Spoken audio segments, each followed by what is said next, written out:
Welcome back to my channel. Today we will explore a very interesting content that has just appeared in DC, Dark Legion, which is Phase 1 of the Dark Reprise event called Arkham Asylum. This is a very important event because it brings an opportunity for all players, including free-to-play players, to obtain the character Batman Death Metal, who is currently very hot in the meta. This event basically has a structure similar to many previous events, so you will not need too much time to get used to it. However, there are still a few new points worth paying attention to that I want to share so you can optimize the amount of resources you receive. Right now, we are in the early days of Phase 1, and according to the announcement from the developers, Phase 2 will officially start in about 6 days. At that time, I will continue to make a more detailed video to update the situation for everyone. But for now, we will go deeper into analyzing the specific activities currently happening so you can have the most complete overview before starting to complete the daily missions. First, we will look at the planning committee area. This is the place that plays a key role for you to accumulate reward points by opening random boxes. Your task is to collect enough 3 required items to exchange for valuable rewards, and a very good improvement in this event is the item trading feature. Now you can easily exchange items that you have extra or missing with other players in the same server or in the same league, making the process of completing missions much more flexible instead of being limited and completely dependent on the friend list like in previous events. To obtain these boxes, you only need to do familiar daily activities such as completing daily tasks, participating in Crisis, the anti-crime network system, or coordinating with teammates in coordinated assault. In fact, these activities have been available for a few days already, so I believe most of you already understand how they work, so I will not go too deep into the basic instructions and will move directly to other important content that helps you manage your resources better. Next, we will move to the Gotham Store section to analyze which items are the most worth investing in during this event. The first item that I recommend you prioritize is Batarang, because with only a small amount of gems, you can obtain a fairly large number of this item to support your battle activities. In my opinion, this price is significantly cheaper compared to previous major events such as Wonder Woman Death Metal. So if the store has a daily refresh system, then you should not hesitate to buy the maximum amount to accumulate an advantage. The highlight of the store is definitely the character Batman Death Metal, when he appears directly for players to exchange with Voucher. This opens a very big opportunity for everyone instead of having to participate in expensive lucky draw systems. However, you need to carefully consider your economic ability and your goals. For example, to upgrade this character to the maximum level of 5 red stars, you will need an extremely huge amount of Voucher, a number that probably only heavy spending players can keep up with. For players who play free-to-play or spend a small amount, the most realistic goal is to obtain the character at 5 white stars to experience his unique skill set and add him to your collection.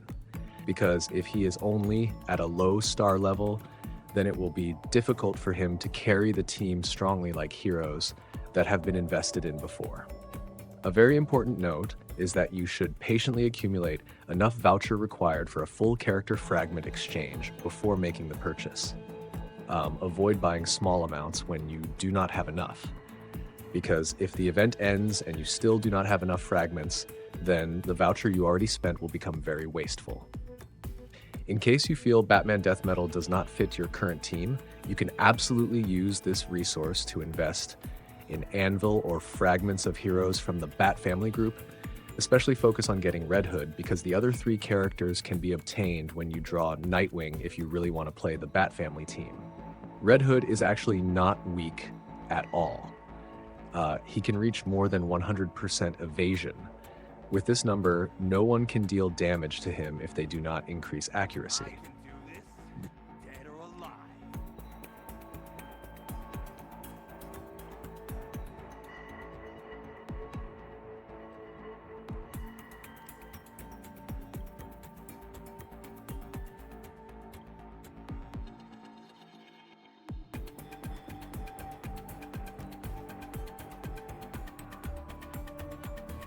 Continuing from the activities above, we will look at the Gotham Pass and Champion Zone so you do not miss any rewards.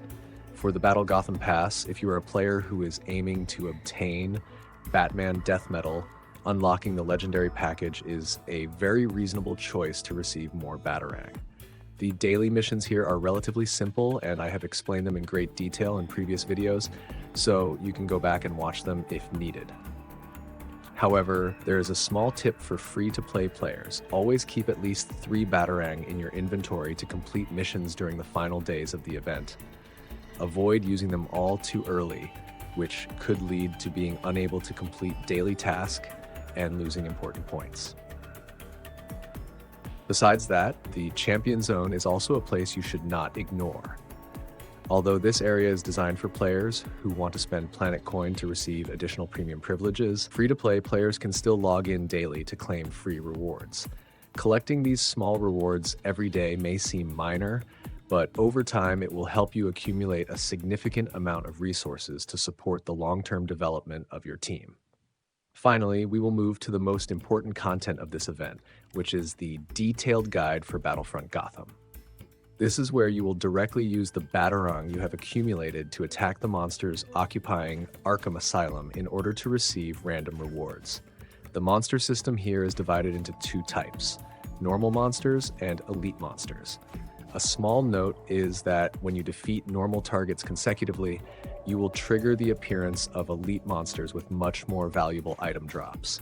During combat, your attacks have a chance to deal critical damage much higher than normal, which helps speed up the progress of clearing stages.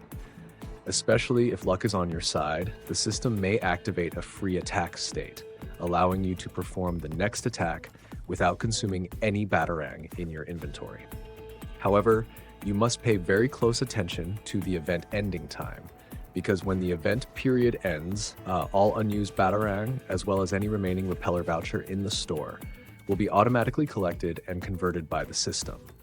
Therefore, make sure to calculate and use all of these resources before the store closes to avoid wasting the effort you have put in during the event.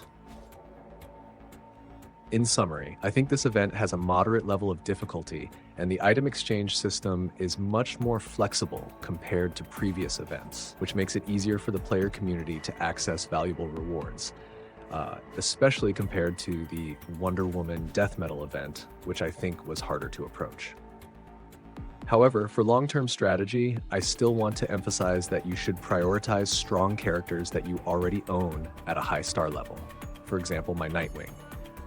If you already have core heroes at 5 yellow stars, focusing resources to upgrade them to 5 red stars to carry the team will bring much more practical value compared to investing too much into new characters when you cannot upgrade them to the optimal level.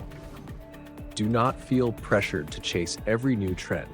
Instead, invest wisely based on your current team.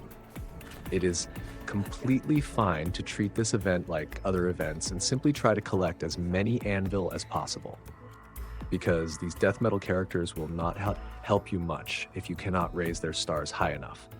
Since they are damage dealers, if they are weak, then their attacks will only feel like scratching the opponent. As for me, I will still obtain him no matter how many stars he has, so I can make videos for you to watch. But I do not recommend that you must try to get him like I do. Thank you for watching the video. Do not forget to subscribe to the channel and leave a comment to let me know how many voucher you have accumulated. See you all again in the upcoming detailed video about Phase 2.